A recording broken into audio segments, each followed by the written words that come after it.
All right, you guys, we are going to talk a little bit more about phrases this time. It is some of this is going to be review because, of course, we've already had our unit on phrases, but we really focused mainly on prepositional phrases.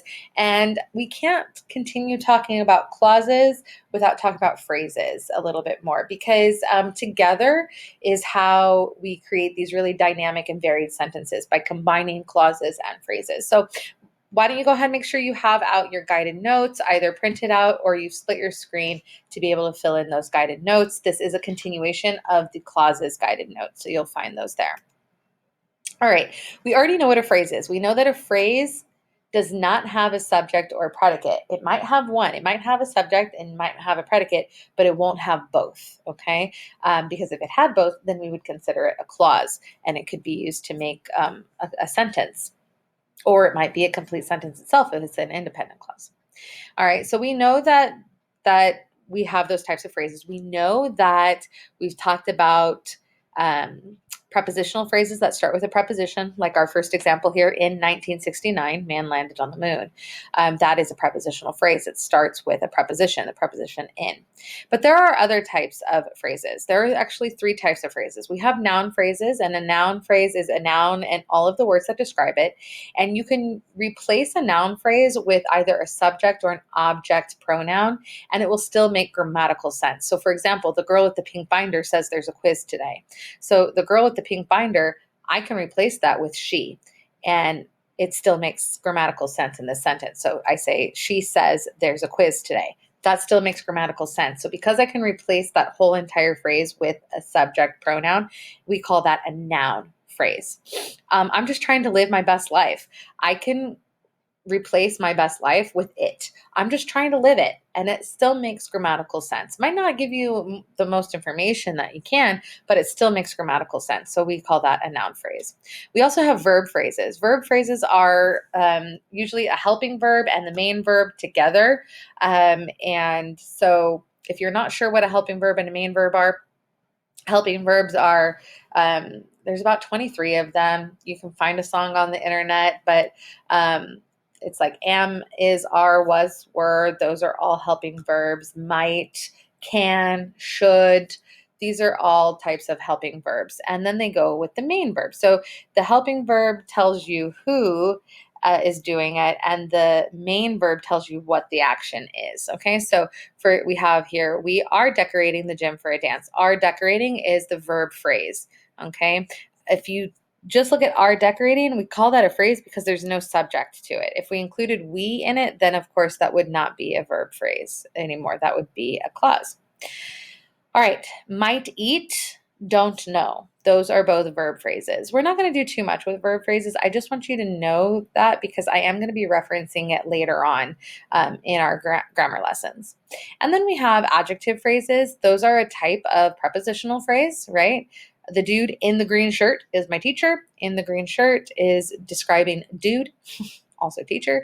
And so we call that an adjective phrase. I watched a sweet documentary about Jane Goodall.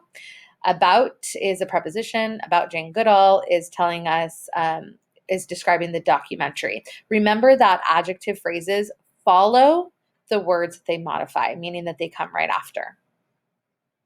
All right.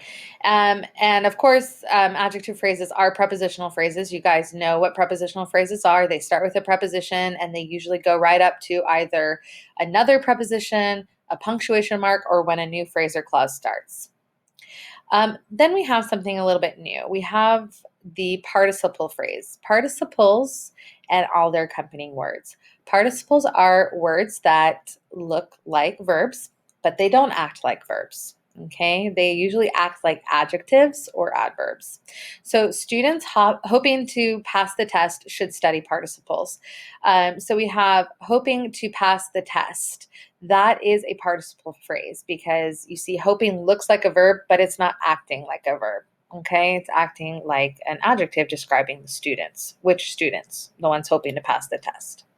We're not going to go too far into these. I want you to take a look at them. We will practice a bit with them, but we're going to be going over these much more in next year's grammar lessons. So this is really just an introduction to it. I want you guys to know what a participle is. What does a participle look like? We have hoping, we have jumping, we have teaching, But those are all called the present participles. We also have past participles. Past participles usually look like the past tense of a verb. So, for example, you see in the third one here, caught. Caught is the past tense of catch. But in this case, it's not describing what the police will do, it's describing anyone. So, therefore, it's not acting like a verb, it's acting like a participle phrase. Okay? And absolute phrases, those are the nouns and the participle and all their accompanying words. Our mugs now filled with coffee, we started studying. So we have the noun mugs, we have the participle filled together.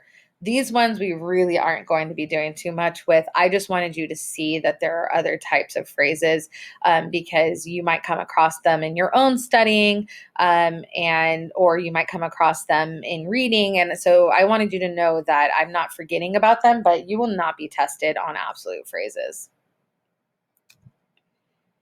Okay, some phrases types, they overlap or they look like something that they're not. So take a look here. The girl on stage is auditioning to be Jasmine. On stage is a preposition and it's describing the girl. So we call that an adjective or a prepositional adjective phrase. Brutus is funny. This is a verb phrase because we have is, the verb, plus the adjective funny. Strolling down the garden path, there we have the word strolling. Again, that we caught a butterfly. That's not, however, the strolling down the garden path is not a verb. That is acting like a verb, so we call it a participle, okay? So I want you guys to be careful of that. Always ask yourself, is this acting like a verb or is it acting like an adjective? All right, that's really it, you guys. That was really quick, I know. Please make sure your guided notes are filled in. Your test on this is mainly going to be covering clauses and very little about the phrases there. We'll be going into those different types of phrases a lot more as our grammar classes progress. So just kind of make sure that you're familiar with the different types of phrases and what they are. All right.